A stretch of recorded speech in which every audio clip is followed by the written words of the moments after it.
There's a moment in the Bible that's almost unbelievable. A man wrestles all night long, not with another man, not with an angel, but with God himself. And somehow, he wins. But it came at a price. His name was Jacob. Jacob was a man who had always wrestled through life. He wrestled with his brother Esau in the womb. He wrestled the birthright away from Esau with a bowl of soup. He wrestled the blessing away by pretending to be someone he was not. He wrestled 20 years with his uncle Laban in a house full of deception. But this night was different.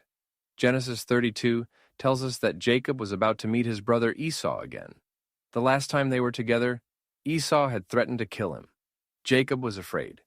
He sent gifts ahead and split his family into groups in case of attack. Then, he stayed behind alone. That's when it happened. Out of nowhere, a man came and began to wrestle with Jacob. They struggled all night until daybreak. But this was no ordinary man. Hosea 12:3-4 tells us clearly that Jacob wrestled with God. And Jacob knew it. That's why he named the place Peniel, saying, "For I have seen God face to face, and yet my life has been delivered." But this wasn't just a fight. It was a spiritual breakthrough.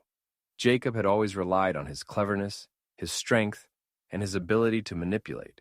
But now he was holding on to something different. As the wrestling match dragged on, God touched Jacob's hip and dislocated it instantly.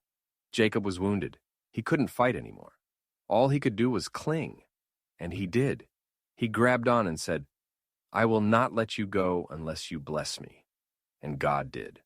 But first, he asked, "What is your name?" That might seem like a strange question, but it wasn't.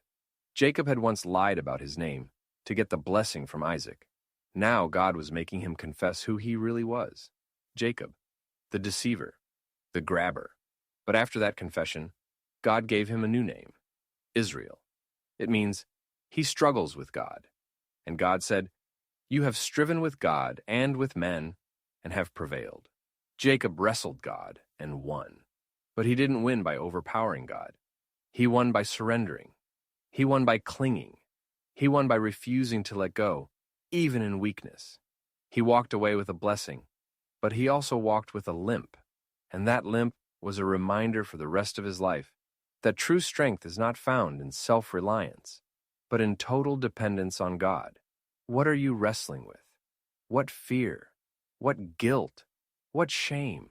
What struggle are you holding on to? Maybe God is allowing the fight not to break you, but to transform you.